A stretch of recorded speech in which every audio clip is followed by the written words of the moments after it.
You know, some people out there, when they talk, they fake the funk.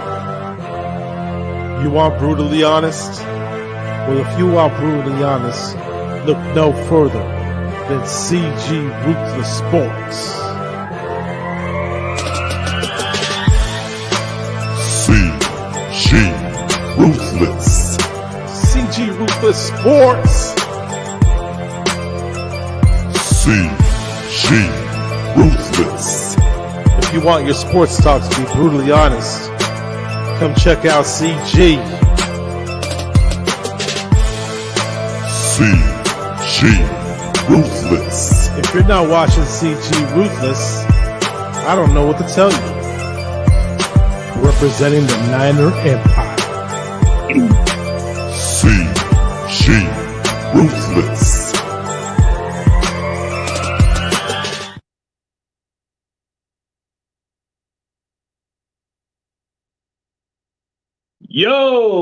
Yo, this is CG Ruthless Sports. I will be brutally honest. Ain't nothing but being brutally honest. Coming at you with a live stream.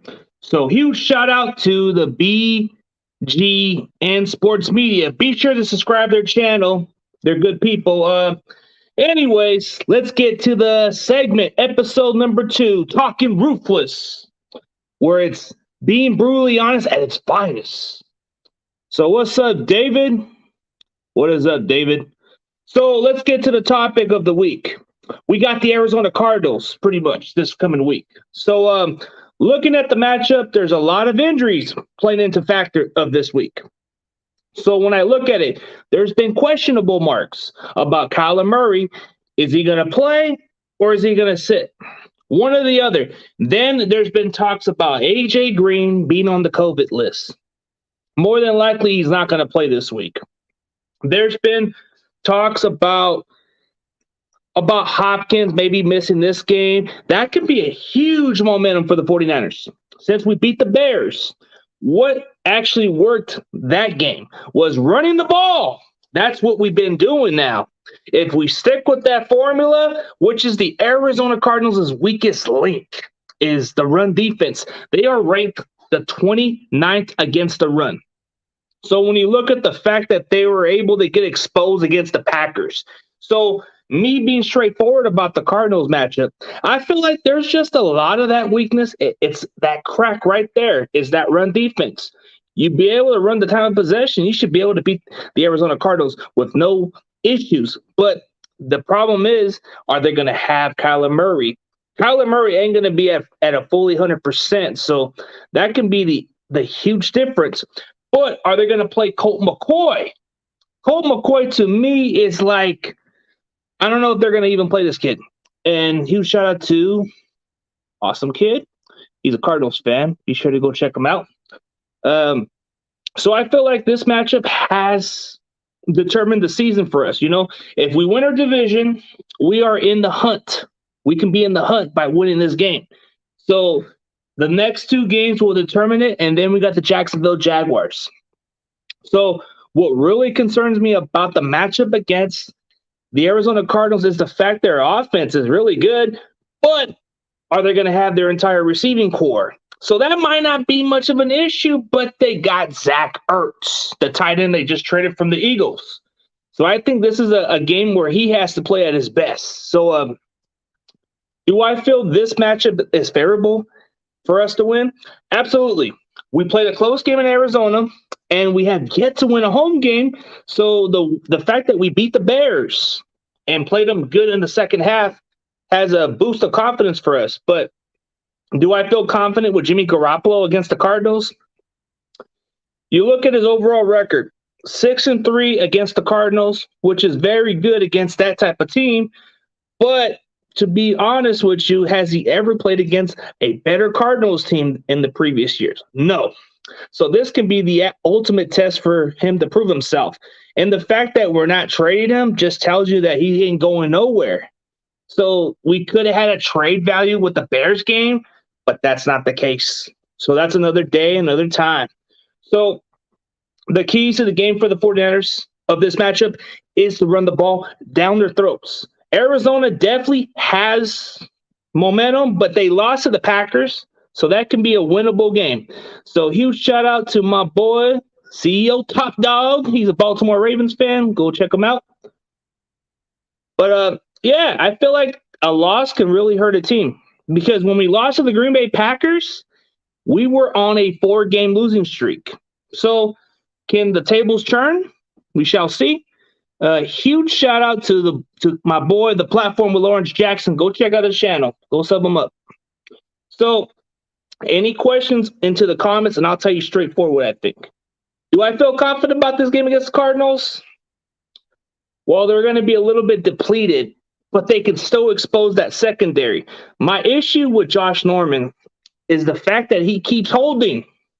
So you take those free deep shot downfield and take a deep pass, it's more than likely it's going to draw a penalty. 50-50, more than likely he's going to be called for PI, and that's my problem right there. Mosley, he usually doesn't play that kind of terrible, but he had a lot of penalties. So the concerning factor is, can we do well against this receiving core like we did the previous matchup? I think it could be. We shall wait and see what happens. But I feel like what we need to do is finish strong. Finish strong because in the first half, we usually move the ball down the field, but then again, we miss the field goal, and then we just didn't seem to score points until the second series of the drive, And then it started to just not do much. And then in the second half, we started playing dominant fashion football, smash mouth a little bit here and there. And then we started scoring 18 points in the fourth quarter. So it kind of determines whether your team's going to do good or not. And we were behind for at least 3 quarters, and then we started catching on. And then we started winning and smashing them a little bit here and there. Yeah, I don't take division games lightly. I don't take them lightly either because the Arizona Cardinals do play good football. Whether they are at their worst or at their best, we always tend to play a good game against them. The fact that you guys are like the better team in your division, it's a true test. And I feel like this is a tough game. So the thing that gives the Cardinals the advantage is the fact that they are in position to maybe to win that division. But then again, you got the Rams, you got everybody else in that division fighting for it. But then the Seahawks are coming off injuries and they're a little bit behind the 8 ball a little bit. But as soon as they get Russell Wilson, it can be anybody's guess. So me being realistic, do I feel like Jimmy G's trash in some way? In a lot of ways, he could be. Because it's not that hard to manage games, but sometimes he overthrows the ball a little bit. Sometimes he just throws it to the person he's not even supposed to throw it to, and it leads to an interception. So that's the only issue I have with Jimmy Garoppolo. But other than that, I feel like that's the guy we have to go with at this point. So any bit of that divisional game, it has to mean something.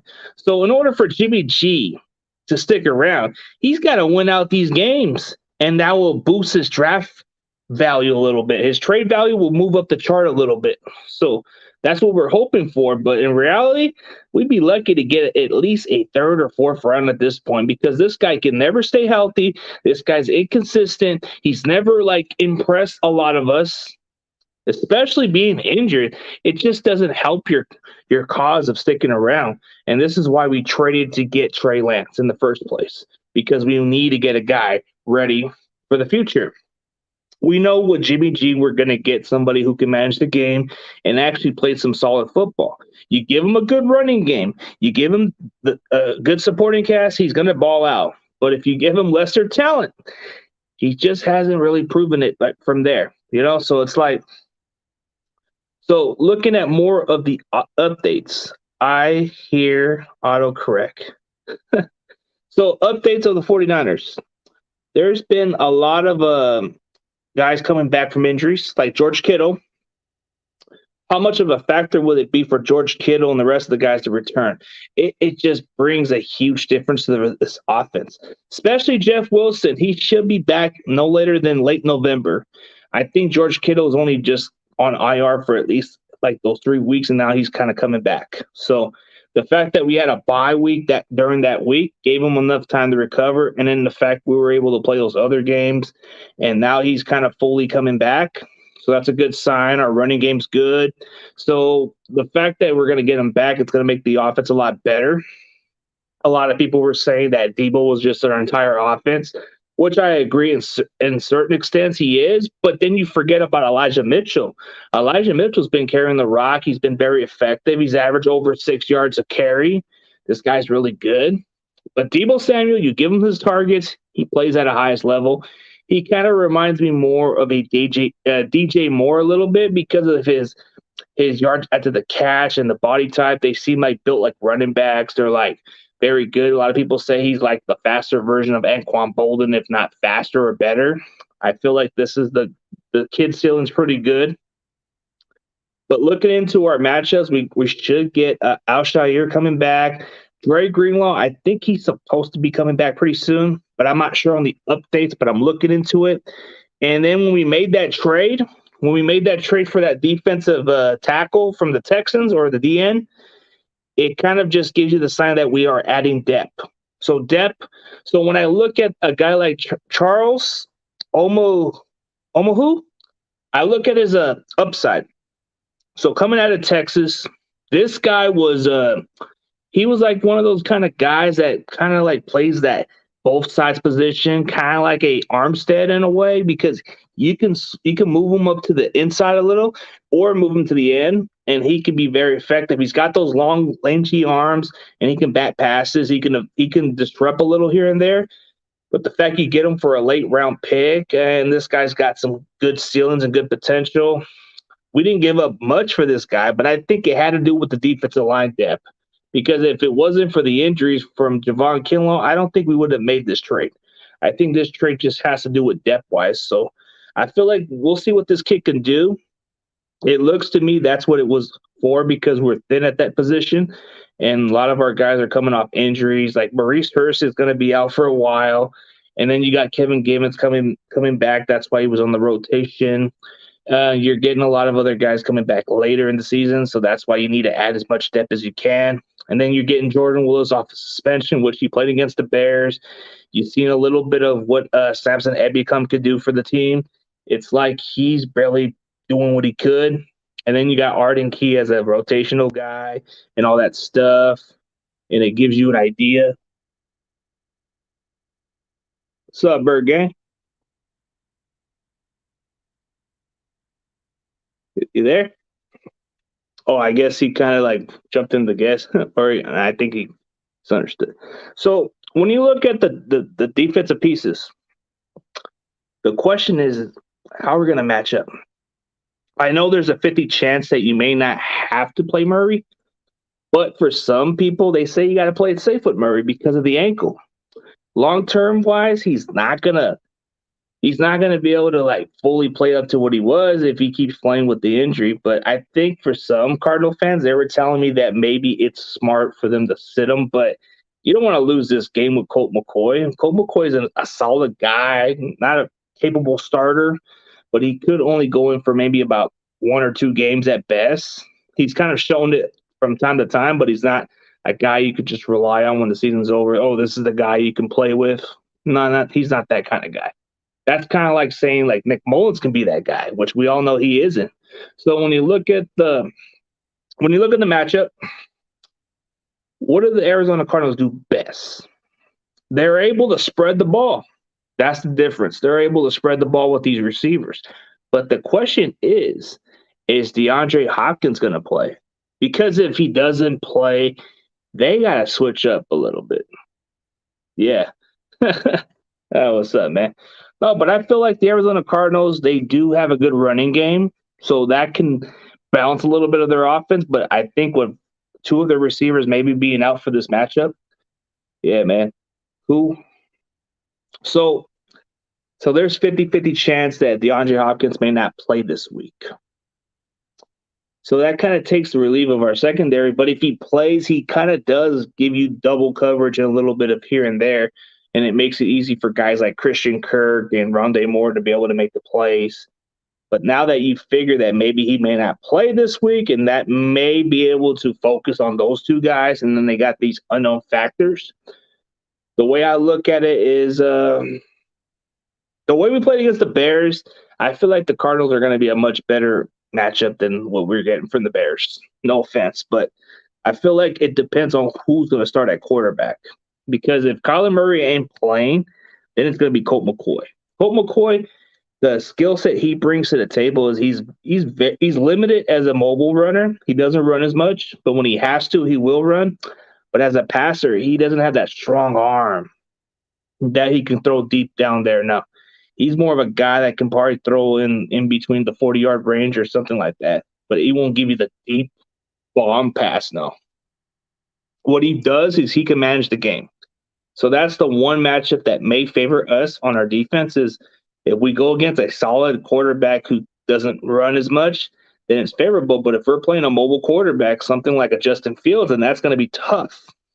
But then again, if we play Kyler Murray, he's going to be very less effective as a runner, because his ankle. But if he has to run, he has to run, but he's going to risk the injuries at best.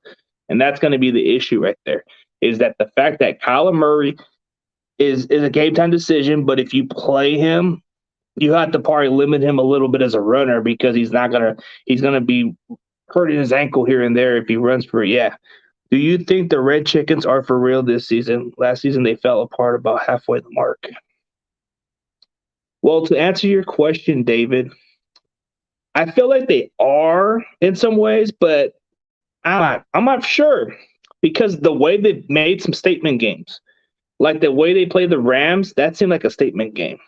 The way they played the Browns and other teams, that kind of got me a little bit convincing, but maybe it's a mirage.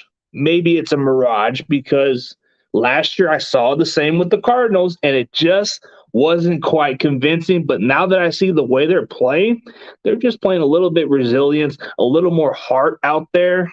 So there's a 50-50 chance that I might be convinced by them, but then there's a 50-50 where I'm like thinking, not this again. I don't know. Cardinals, to me, they are a very improving football team. Their defense is a little bit better than last year. Their offensive line is a lot better, so they're going to be able to protect whoever's going to start, whether it's Colt McCoy or Kyler Murray. It doesn't matter because the fact that you have to look at the way they're making during the offseason. They were able to add some receiving talent, and they were able to add another running back to make it easy in these short and the third and short situations where you can run the ball with guys like James Conner, where he's that kind of guy that you could just run it in for those short yardage, or for the red zone, just run him in for the short yardage. That's the kind of guy you're going to get, a physical type back that you can just run to the goal line. Chase Edmonds is like your kind of running back that can run those big plays and catch the ball at the backfield. Even James Conner is a very underrated receiving back when you look at it that way. But when you look at the Cardinals' defense, their linebackers are very questionable at some point. But you look at somebody like Isaiah Simmons, he's a very fast hybrid type linebacker who played safety also. But you can play him anywhere in some kind of packages on defense. But when you look at somebody like Zayn Collins, he's like that physical type of linebacker, that big body linebacker who could just hit you and do all kinds of stuff. But I don't know much about his coverage, but it's decent at best. But then you look at quite a few of their other linebackers, they're all right, if I had to be honest. But you look at more of so when you look at the receivers, it's an impressive receiving group I've seen this year by far. But offensive line, they've made a lot of significant improvement by adding a guy like Rodney Hudson because they had issues at center. Their interior line's okay. Their tackle's all right. But the fact they got somebody who plays the center well at a decent level is an upgrade. But then you look at who they got in a trade. They got a good tight end in Zach Ertz. I feel like the Eagles just wanted to get something in return because they got Dallas Goedert as their go-to tight end at this point. But what did it take for the Cardinals to make that move? Max Williams injury. That's what happened. A lot of it had to do that factor. But what is it good about this matchup? What's the matchup that the Niners should be favorable? If Hopkins ain't there, I feel like our secondary should be able to feast and get some picks. But when I look at the matchup, I feel like the Cardinals' offensive line and our D line may fairly evenly match pretty well. I think it's going to be a fair matchup. It's going to be kind of like whoever runs the ball better or has enough time to protect their quarterback. I think that would be the huge factor. But when I look at what we can do, it's just the fact they're ranked 29 and stopping the run. But can we cut down those turnovers a little bit, which we could, because the Bears game, we didn't create any turnovers on our offense. Our offense was playing mistake-free football for that extended time. But can we really do it against the Cardinals? Because the Cardinals, they do got some good players who can cause them turnovers, and that's going to be concerning. So we got to be more ball security on the guys. But when you look at the matchup, does this game seem like a home win for us for sure? It seems like if it comes in our favor. Usually it takes one win for the momentum to be in our favor. But when you look at it, okay, so what do the Cardinals do the best offense that we can stop? It's like the one thing we can't stop is the running game. The running game we cannot stop. Doesn't matter. They can design run plays, and our defense will be full. And that's concerning if we can't be disciplined or disengage those plays out, We got to be able to disrupt the plays. We got to be able to create some pressure. We got to be able to stack the box a little here and there. And we got to be able to disguise the coverage to get some turnovers. But the fact that if we're not able to do that, then I feel like Arizona could beat us. But what gives the Cardinals the huge advantage against us? They just have a lot of more better talent, even with the injuries. Even with the injuries, they're still capable of beating us. You look at the teams that they beat. The Cleveland Browns, which a team that I think was really good, but now they're kind of falling off a little bit. And then you look at a team like the Rams, they dominate them. They barely beat us, but we're not like as competitive as convincing to some people. Hey, what's up, big play Slay? I feel like everybody else has to be more accountable for the plays we're going to do. We got to be able to create some good pressure, and our linebackers have to be really disciplined. Because the fact that Warner's kind of like been a little bit suspect, man, that's concerning because usually Warner plays really good in coverage and then plays good in situations to make the tackles, but he's kind of been a little bit iffy this year. So what kind of concerning factor do I feel for Fred Warner?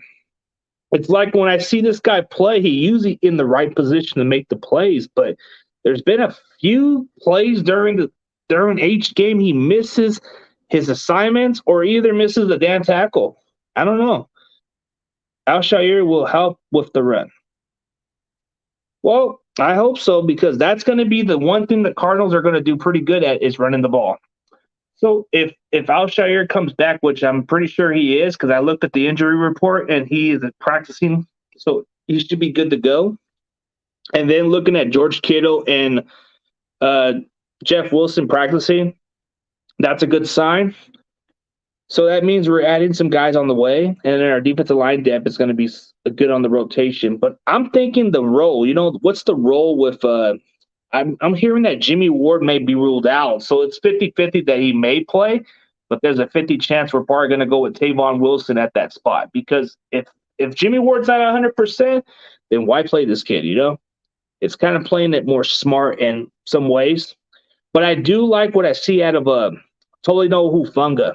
I feel like Jaquiski Tartt is just not the same player, and he's just not the guy that we had before, the one that would be a little consistent in coverage or make some good tackles and plays.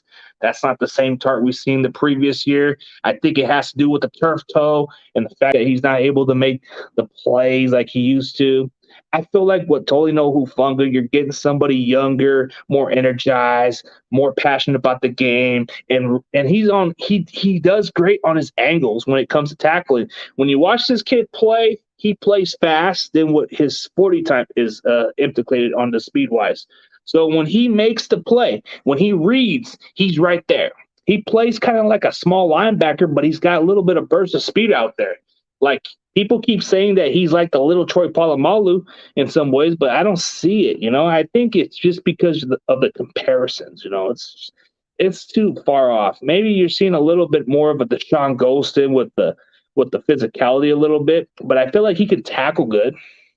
So you see a lot of this kid, and you see the way he's on there. There's big plays that happen, and this kid just hustles. He hustles right there and makes the tackle, and that's what I like about him. And I think his instinct is really good. When you watch a lot of what he does, you can put him in blitz package, and this kid will create pressure or any other way. So I think if you use him in some blitz situation, I think he'll give you a sack or create a turnover, which has kind of been good for him. So he's been a solid on special teams, but when you look at the way he plays, he's smart. Plays like a veteran. He thinks mentally good. And a lot of the guys in the locker room really like this kid. They feel like the game's not too big for him. They feel like he plays like a veteran out there, and that's a good thing. So you get this guy in the 5th round, and he's going to play the rest of the season because Jaquiski Tart is placed on IR, so he's not going to play. So I think that's pretty much the end of Tart's playing days with the 49ers. He'll either play elsewhere or either retire, and I feel like when you see a lot of glimpses of what Tolino Funga could do, I feel like you're getting a guy who's got a lot of energy and very passionate about the game of football, and that's going to bode well for us in the long haul. I mean, some people may say, well, this kid's a 5th-round pick. What do we got with this kid? I feel like the ceiling's off the charts. I feel like this guy could make the plays, correct the turnovers, and be able to capitalize on interceptions. So you can get something out of this guy. So what to expect from Tavon Wilson? Let's just say Jimmy Ward ain't going to play this week. What Tavon Wilson brings to the defense is experience and versatility. He's very versatile, but he's got a lot of experience playing this kind of defense. He's played a lot of this nickel dime package plays. He's really solid when it comes to reading the coverage at times. He may not be the kind of player that you would expect, like, oh, he's a flashy. No. He's the kind of guy that will do the job and get it done right. So he could definitely be good for situations when injuries happen. This is the guy you can depend on. But is he kind of like the long-term answer at starter? No. It's just because Jimmy Ward's out, and I feel like at this point, Jimmy Ward just gives you versatility and just never stays healthy, but that's what people like about Jimmy Ward on our defense is the versatility and the fact he can tackle. That's the only upside, or else there's no point of keeping the guy. But we can get on to the next topic about something in mind that kind of gets interesting. So, does Kyle Shanahan get a pass for this week? Hell no. He doesn't get a damn pass. For what? He should have stuck with it. You should have stuck with what got you winning games in the first place. Why you keep abandoning the running game at times? Why you don't feed the ball with Trey Sermon? Why you don't even give the guy the ball? Then why'd you draft the kid? See, I'm still criticizing you because you're not using these players. Well, good job. You finally put Ayuk out there. You finally gave him some plays. You finally got him to be involved more. Good. Instead of feeding the ball to Debo, you need to spread it up a little bit. Oh, yeah, Mohamed Sanu, he's looking like a really solid veteran, but it's because you're finally giving him the ball more. But what about our other running backs? Sometimes you need to give Elijah Mitchell some breathing room and be a little more healthy. And he played through this game with a rib injury. So maybe, Kyle, you might need to limit the carries because Elijah Mitchell, looking from the injuries, he's got a rib injury. So I don't know if it's I don't know if it's bruises or something. I don't know what it is. But if it gets worse or down the stretch, man, that's not good. You gotta give him somebody to take his breather a little bit. Because if you play this guy too much, he's gonna get injured. So I look into that and I'm thinking, yeah, Elijah Mitchell's a good back. He fits our system. He's really excelling, kind of like how Mostert is. But if he stays healthy, that's the huge benefit. But then you see the fact that he's got rib injuries, and those injuries don't go away. You got to let him rest a little bit and be able to stay healthy throughout the season. And I'm pretty sure he's a tough warrior and he'll take a lot of the hits. But don't you need to get somebody to complement him so he doesn't get injured? That's the only problem with Shanahan is you got to get somebody a complimentary back. And why you even draft Trey Sermon if you're not that confident about him? Then you're just wasting draft picks. Stop wasting talent on guys that could contribute. Like, why you draft Aaron Banks for? So he can sit on the bench and collect paycheck for not doing squat? That's not the way we do stuff here. And he barely dressed it up for the game against the Colts. Now he's barely doing anything.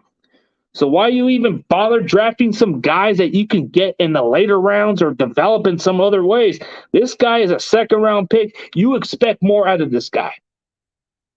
But Shanahan, you don't know how to develop players. If you did, you wouldn't be stubborn. You wouldn't be too ignorant about it. You would work with what you got.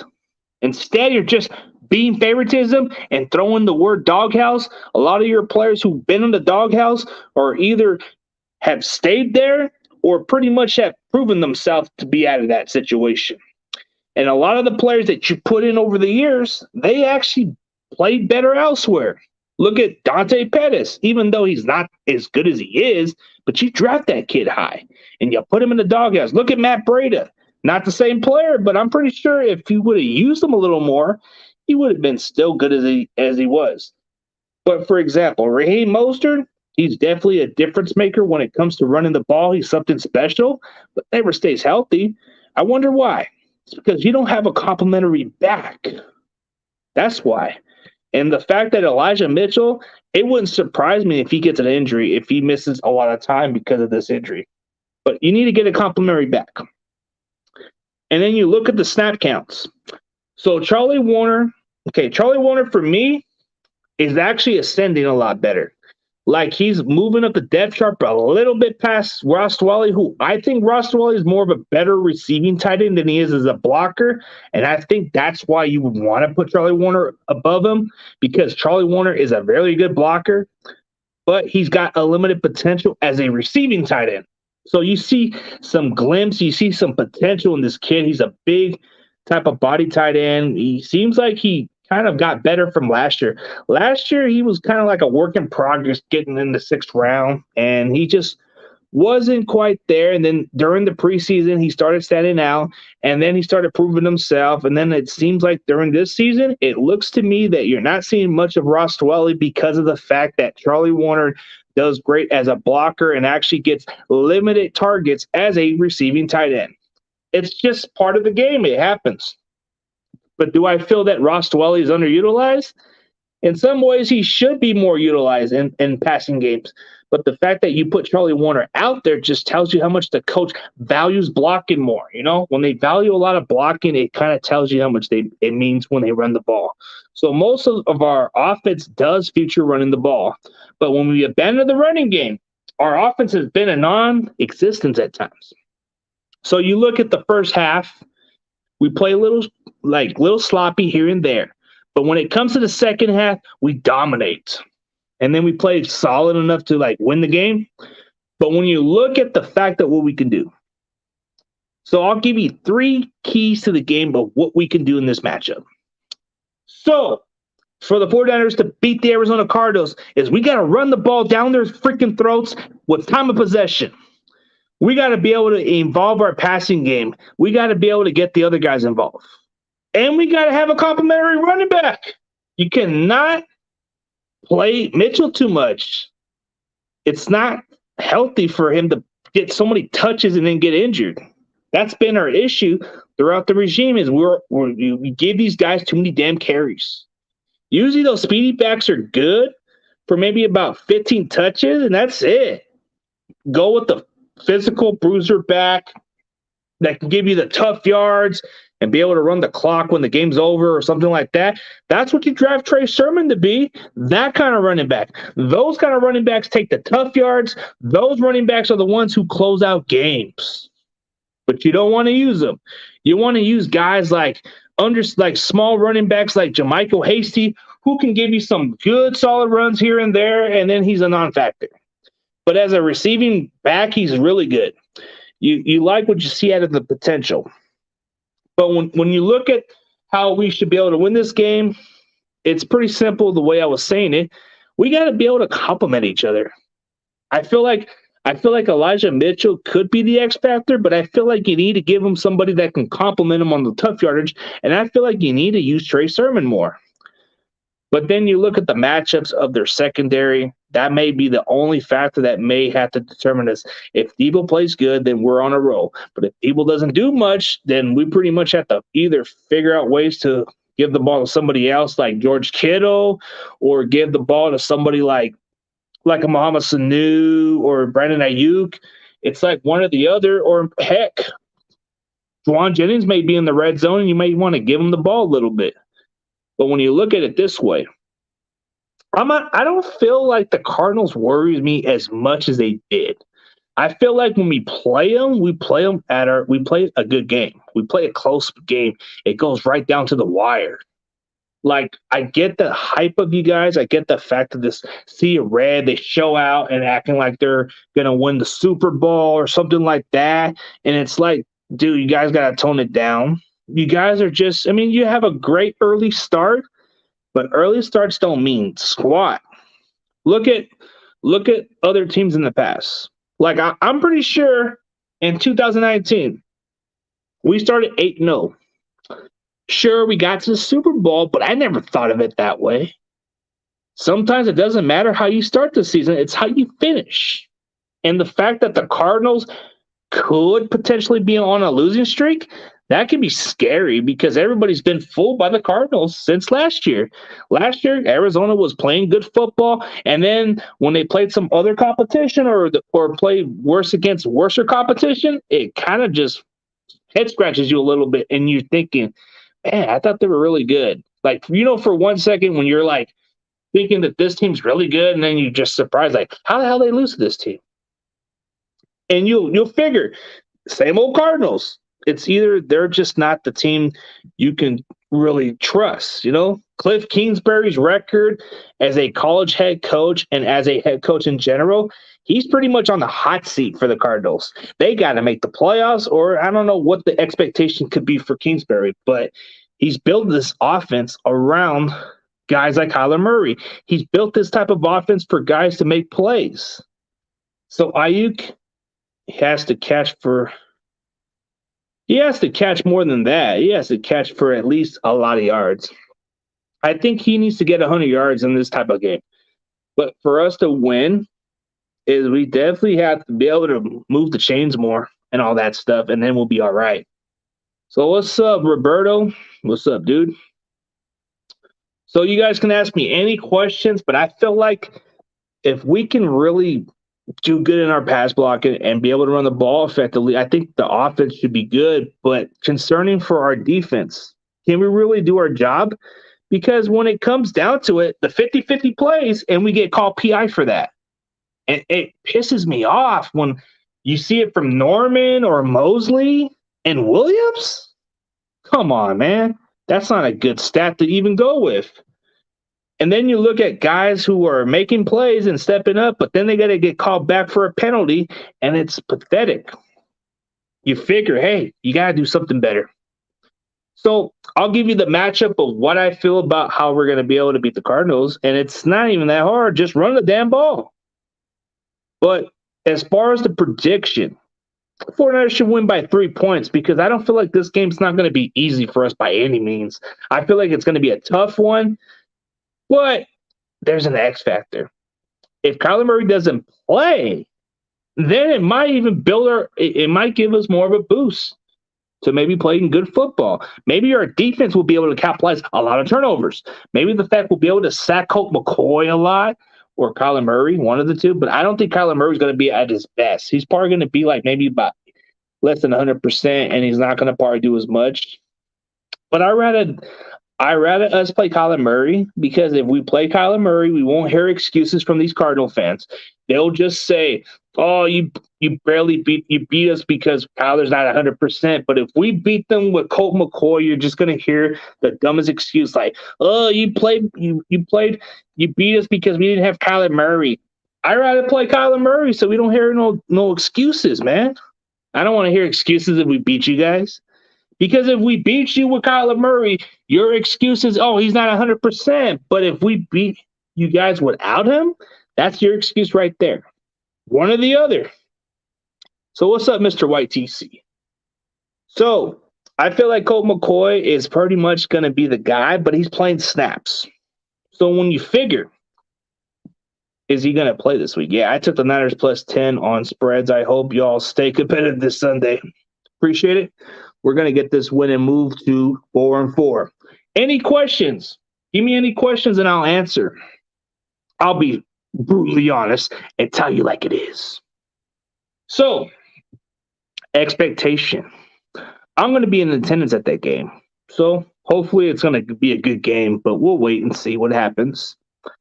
But on the meantime, I just need to know what we can do. Can Shanahan finally shake off that ego off his mind and start winning with the guys we got and start using them more? Or is he going to just be stubborn and hold the players back for no reason? There's just a lot of good talent players we should use. Like, I don't know, Drake Patrick was playing okay for a while, and then he doesn't look like he's any good. Any chance we can just play Diamado Lenore out there? Or any chance we can at least try to give Ivory Thomas some reps at least? I mean, give these young cornerbacks some reps. What's the worst that could happen?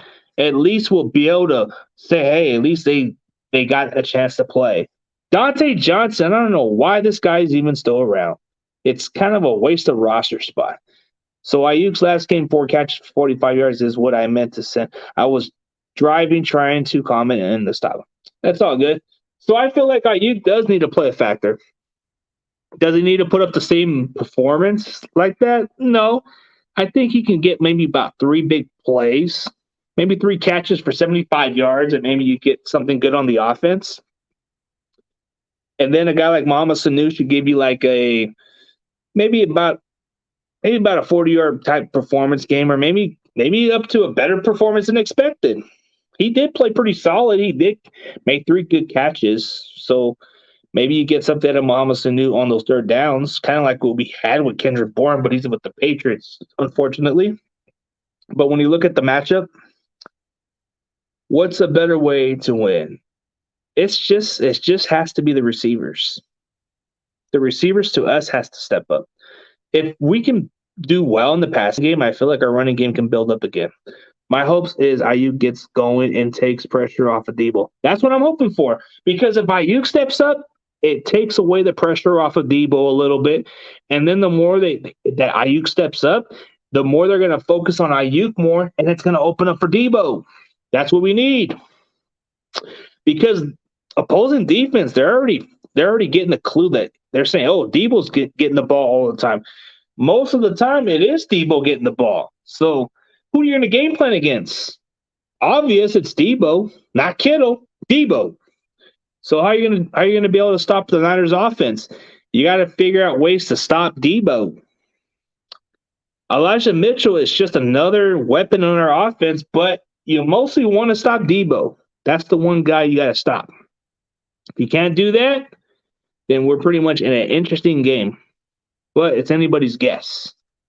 But as far as everybody else, how many sacks are we going to get is the question. How many sacks?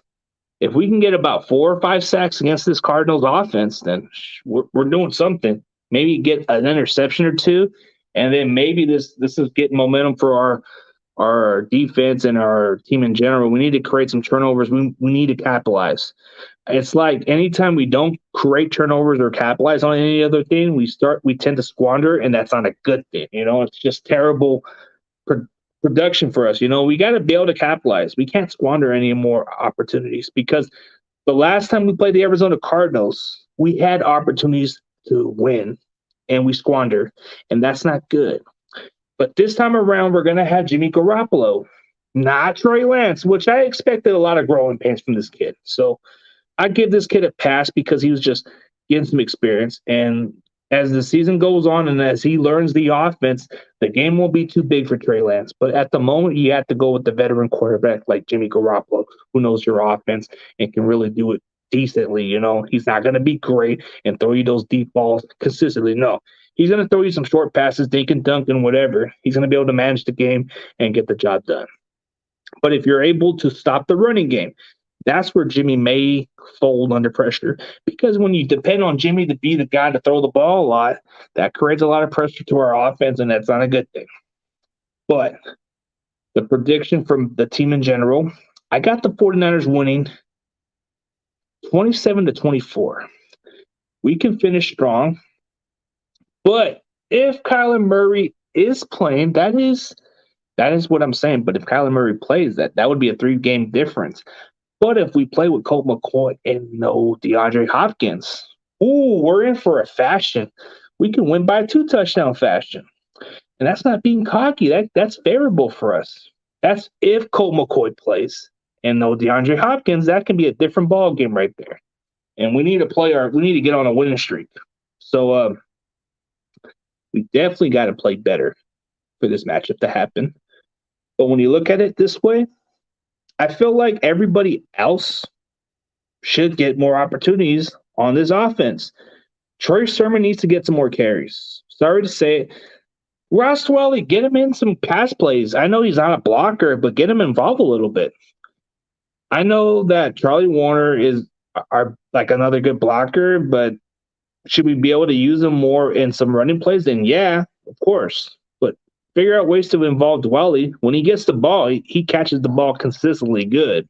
And that's what you need out of a tight end, but he's not a blocker by any means. Maybe feeding the ball with a use check would be great, but we got to wait and see what happens. So, if we play with Colt McCoy and no DeAndre Hopkins, I can see this game going as a 34-17 type game because there's a Colt McCoy, there's no DeAndre Hopkins, so you got Colt McCoy at quarterback. He's gonna have to throw the ball to guys like Kirk and Rondé Moore, and that's gonna create a lot of pressure for him to throw the ball to those guys, and they're probably gonna be covered majority of the time, so it's gonna be tough to figure out. They're either gonna have to spread the ball to their tight end, which is pretty much what they should do. I mean, if you're going to miss some key players, at least play those guys and get them some more reps. But that's not the case. So, what do you guys think of the matchup? What's the most interesting matchup that you guys are looking forward to? And I'll be able to put it into the comments. I do like the Debo versus Byron Murphy because I've seen a lot of good things about this Byron Murphy guy. He's a really good up-and-coming cornerback for the Cardinals. He's been their most consistent shutdown corner in some ways. He's been the kind of guy that was a huge difference maker. He was the kind of guy that made some plays. But last time we played the Cardinals, they didn't have Byron Murphy. So maybe this could be the X factor. Maybe this is an evenly fair matchup. Maybe this is going to be a close game. Maybe it's not going to be as bad as people think it is. Maybe it's going to be a really good game between those two teams. But the question is, what do you guys got winning? That's the question. Me, realistically, I'm feeling confident. I'm feeling confident than I've ever felt. Because the last couple of weeks, I kind of felt like there was no hope in this team. But all it takes is one win. One win. And then you start to feel the momentum a little bit. It swings up a little bit. It changes up your season. All it takes is one win to change your season. So this game alone determines our fate. Whether we can get a wild card or whether we be pushing harder to even make it to the playoffs, which I don't know. We got to be more convincing about it. So for all those people that don't know what's going on, can we really start figuring it out now? Because we were going through a 4-game losing streak and it started hurting us. And now we have to play a home game, which we have not done well. This season, we have played terrible at home. You look at the overall record, it hasn't looked good. We were 2-0 starting the season. Then we started 0-4. Now we're winning one game on the road. It's kind of crazy how this has to be. But it is what it is. But I tell you like it is, guys. We're in for a rude awakening because we're going to have to see which Arizona team we're going to play. Because if they're not going to play at their best, then we better capitalize and punch them right in the mouth and curb stomp them. Because if they don't have their best players out there, we should be able to capitalize and take advantage of it and beat the brakes out of them. Because if we play a close game with that kind of team that they got, if they got Colt McCoy and we barely beat them or lose to them, I would be disappointed. So if they got Kyler Murray and they got Hopkins out there, then okay, fine. I understand because they are a good team with that type of talent alone. But if you're going to play that kind of crappy performance to a team like Colt McCoy and no DeAndre Hopkins, and it has to determine whether it's Zach Ertz and Rondé Moore and Christian Kirk as those guys, and then you make these unknown guys look like superstars, then hell yeah, I'd be upset about that performance. But realistically, we should be able to win this game. That's what I look at.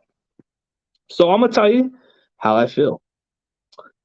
I'm going to Levi Stadium, and I'm going to watch a win. That's the way I look at it. We're going to come at home confident, and we're going to come at home curb stomping them and smacking some sense out of these Cardinals and tell them they're not exactly what they are. But we're going to play good football and give them a taste of reality. You lost to a Packers team with practice squad wide receivers, and some of their defense were on IR. No Jar Alexander? You're going to play against some guys that can cover your receivers, so I don't feel concerned. You guys don't worry me like I thought, you know? Now that I feel confident, I feel like we can beat you guys. I feel like the moment we play you guys at home, we're going to go like this. We're going to go like that. Knock you some sense. And it's not going to be pretty. It's going to be a facts of life. You guys started the season 7-0. You guys started 7-0. You played a depleted Packers team on a Thursday night at home. I would be embarrassed by the fact that you lost to the freaking Packers. And the Packers weren't even at their best and you lost to them. And all it took was a miscommunication play. You could have won the game. But no, it just happened to be that way. And look at it this way. I am not even thinking about playoffs. I am thinking about momentum. There's not much we can even worry about. Yeah, he plays good. Packers were missing 11 total starters. That's no excuse. And let's put it this way, and I am thinking the same way as what David is saying. I am not even thinking about playoffs this time. Just want to win one game at a time. That's all we look at, one game at a time. I'm not even worried about playoffs. Can we win games first? Then we can take care of the rest. I think you being at the game will give us luck to win at home. I appreciate that. I'm not even thinking of playoffs. I'm not even thinking of Super Bowl. I'm not even discussing it. Let's win one damn game at a time. Let's make statements. Let's show the media that you're showing signs of disrespect to our team. I want this team to wake up and show some heart out there. Because those other 4 games that we played, that was disappointments. Now it's time for us to wake up and show some anger, take some frustration. The fact that we beat the Bears, that should build us some confidence. That should build us some confidence that, hey, we could do this. But now that we play against the Cardinals, a team that's ranked the best in this NFL has ever seen, we got to come with a game plan and knock them out. Knock them out. Knock them out. That's what we got to do. We got to make a statement. We got to let them know that we're back. We're the bullies. We're going to come and take you. We're going to take your division because you may have the lead, but not for long. We're going to be the guys that wake up and want to take it. The fact that the Seattle Seahawks took the division last year, guess what? We're coming. That's what I want to see. I want to see that statement. But if not, it's going to be a long season. Just saying, we got to wake up. We got to show some resilience. We got to show some heart. We got to execute. We got to play for each other. We got to play through adversity. We got to play with something to prove instead of this BS. We got to play with heart. Heart. We got to play with heart out there. So the question is Shanahan going to finally stick with his bread and butter, which is the running game? You do that, we're going to move the chains a lot consistently. The offense is going to be able to score at least 40 freaking points if you stick with that. But if you don't, we're probably going to be stalemate. Probably going to have to be stuck where we're at. So that's the question, is what's going to happen? Are we going to make statements, or are we going to be the stepping stone? Which one is it going to be? Are we going to be the team that makes the statements, or are we going to be the team that's going to be the stepping stone for other teams? We shouldn't be stepping stones for teams like Arizona. I don't care how good they are. We shouldn't be a stepping stone to them. We should be a team that gives them a wake-up call and give them a sense of urgency that we're not playing around. We want to take that division. We're not letting you guys walk away with that crown. We're going to be the last guy during the season and come and take it. That's what I want to see. But for that to happen, we got to get on a roll. So beating the Bears, that's a start, but we got to wait and see what happens. So none of this excuses. We have the guys that can do it. But the question is how we're going to do it. So for anybody else, appreciate every one of y'all. But be sure to check out the BGN Sports Media. Be sure to subscribe to their channel. Be sure to check them out. And check out my boy, Bird Game 31. And I appreciate being on his sports network and talking football and talking 49ers football and talking Ruthless the way I do talk Ruthless. I feel like we have momentum. And we just got to capitalize it. That's what it takes. What does it take to be number one? Is you got to take the number one team and punch them to the face. Knock them out. You got to knock them out. But we're not.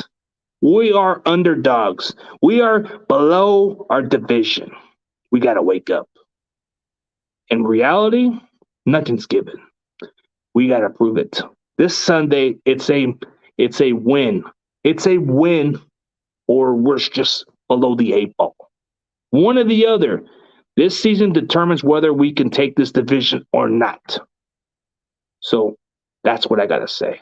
So as far as me being brutally honest, I'm speaking how I feel about it. So for the 49ers, when I'm at Levi Stadium, I want to see better results. Better results. I don't want to see no crap fest. I come and pay my money to watch a game. Not to watch some shitty performance, to watch a good game. So I appreciate every one of you guys. And thanks for tuning in for the Talking Ruthless. Y'all have a great day. And huge shout out to Bird Game 31 and the rest of the Bird Game Sports Media. Y'all have a nice day. And as always, go Niners.